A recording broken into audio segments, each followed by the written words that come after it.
Leo nataka tuzungumze kuhusiana na conspiracy theory. Kwa Kiswahili fasaha ni nadharia ya njama.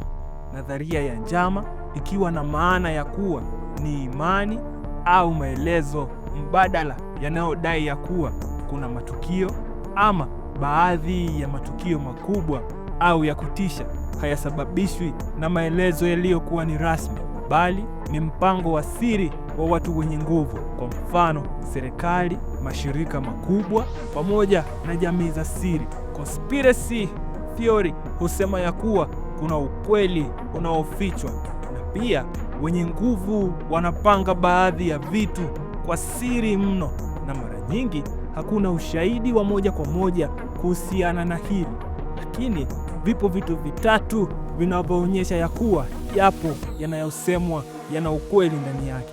Cha kwanza, viashiria; cha pili, mashaka; na cha tatu, tafsiri mbadala. Vipo vipengele vya lazima na vya kuzingatia ili kitu kiitwe conspiracy theory. Ni lazima kiwe na mambo haya manne.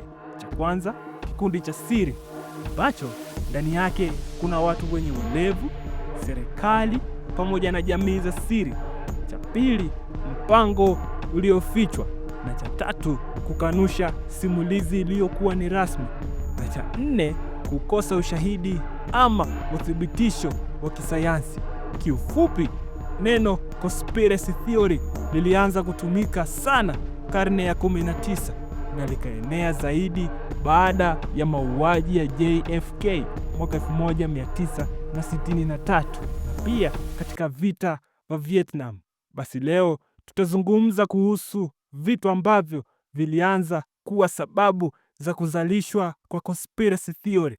Karibu na makala ya leo, tutaipa jina conspiracy theory ama dhana ya njama. Namba 1, safari ya Apollo 11.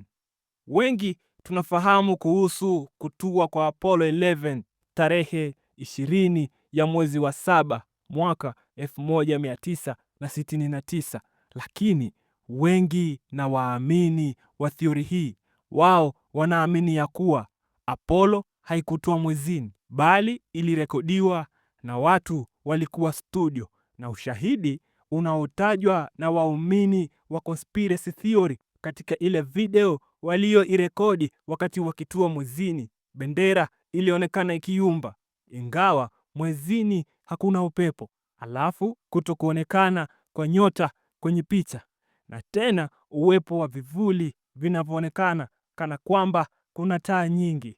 Kitabu kilichoandikwa na Bill Kayasin cha We Never Went to the Moon cha mwaka 1976 ikaipa nguvu na mashiko nadharia hii, lakini majibu ya kisayansi yakaja kwa kusema ya kuwa bendera kuyumba ilisababishwa wakati wa purukushani za kuiweka bendera mwezini, na tena kutokuonekana kwa nyota ni kamera kuwa na exposure ndogo, alafu uwepo wa reflector za Apollo bado zinatumika mpaka hii leo.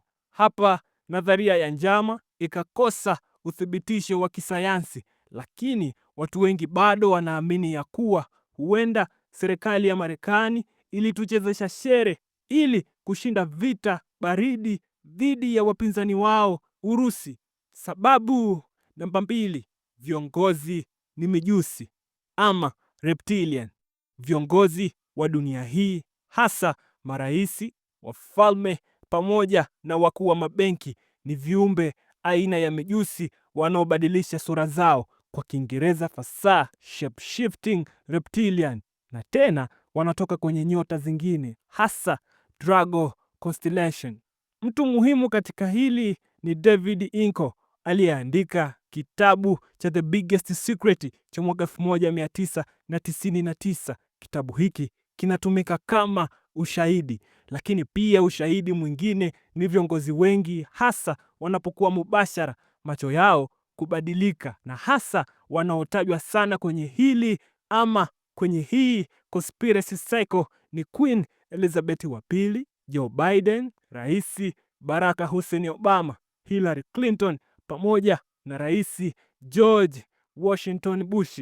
Ipo video moja ikimwonyesha msanii wa kike Katy Perry wakati akiwa stejini akitumbuiza, kwa ghafla jicho lake la kulia likaanza kukinzana na jicho lake la kushoto. Hapa watu wengi wakaingiwa na mshtuko, kana kwamba ni kivipi tukio hili linaweza kutokea, na tena kana kwamba inawezaje jicho la mwanadamu kujongea kiasi cha ajabu kiasi hicho. Huko ukiingia YouTube ukiandika Lizard People Conspiracy, utakutana na video ambazo ukizitizama utaamua wewe hapo kupigia mstari ama kutupia kule, na kukumbusha tu, hakuna hata mmoja aliyewahi kuthibitishwa au kupatikana na ushahidi halisi. Lakini kwa mtazamo wa kitaaluma, hakuna ushahidi wa kibiolojia au wa kimaumbile unaoonyesha ya kwamba binadamu anaweza kubadilika kawa mjusi, ama mjusi anaweza kubadilika akawa binadamu. Na pia wasomi wakathibitisha ya kwamba huenda hapa nadharia ya njama ikagonga mwamba, na pia ikaonyesha ya kuwa nadharia hii ni ya kimafumbo na si yenye kuthibitishwa kwa kisayansi. Sababu namba 3, kulipuka kwa virusi vya COVID-19. Simulizi kuhusu kirusi cha COVID hapa sitatamani wala sitataka kuzungumzia, maana wengi wetu tunafahamu kila kilichotokea, kwani kuna makala nyingi zimeshazungumzia kulihusu. Lakini hapa nitazungumza kwa uchache tu. Waasisi wa nadharia hii huamini ya kuwa virusi vya COVID viliundwa maabara, alafu vikaachiliwa kwa lengo la kudhibiti idadi ya watu. Lakini makubaliano ya kisayansi na tafiti zilizofanywa na Shirika la Afya Duniani likaja na majibu likisema ya kuwa hakuna ushahidi wa 100% unaoonyesha kuachiliwa kimakusudi kwa virusi vya COVID, na pia halihusiani kabisa na silaha za kibiolojia. Lakini hapa nadharia ya njama ikagongewa nyundo na wengi kuamini ya kuwa kuachiliwa kwa virusi vya COVID-19, huenda serikali pamoja na mashirika makubwa ulimwenguni yanafahamu kila kilichotokea. Sababu namba 4, uwepo wa jamii ya siri ama Illuminati. Stori kuhusu jamii hii zilianza mwaka 1776 katika mji wa Bavaria nchini Ujerumani, na ilianzishwa na mwanaume mmoja aliyefahamika kwa jina la Adam Weishaupt, lengo likiwa ni kupinga udikteta wa kifalme pamoja na wa kidini. Jamii hii ya siri iliendelea kuwa kwa siri, lakini watu wengi huamini ya kuwa bado inaendelea kumiliki taasisi kubwa na muhimu katika ulimwengu. Kwa mfano, mabenki, media, serikali pamoja na wasanii wakubwa. Kitabu cha Proofs of Conspiracy cha mwaka 1797 kilichoandikwa na John Robinson kinathibitisha haya, lakini wasomi wakaja na majibu, wakasema ya kuwa kihistoria jamii hii ya siri ama Illuminati ilivunjwa mwaka 1785 na hakuna ushahidi wa kuendelea kwake kama serikali ya kivuli. Hapa tukaja na hesabu fupi na ndogo tu ya kwamba ukweli ukijumlisha na uongo, tena uongo uliotiwa chumvi ya hofu, unapata conspiracy theory ama dhana ya njama. Sababu ya 5, jamii za kale zilizoendelea kuliko hizi za kileo. Tafiti za wanahistoria pamoja na wanaakiolojia zinasema ya kuwa kulikuwepo na ustaarabu wa kale uliokuwa na teknolojia ya juu, uwepo wa maarifa ya nishati pamoja na sayansi ya anga, na wakaja na mifano iliyokuwa ni hai.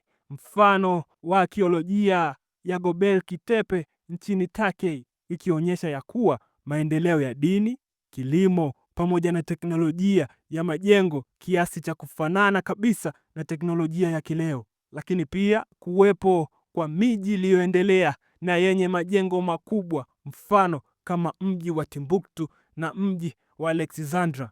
Mfano mwingine ni uwepo wa yale mapiramidi makubwa ya nchini Umisri, hasa piramidi ya Giza. Ni uthibitisho wa kuwa jamii za kale zilikuwa mbele sana ya muda, kiasi ya kwamba mpaka hii leo wasomi wanaumiza akili na kujiuliza waliwezaje.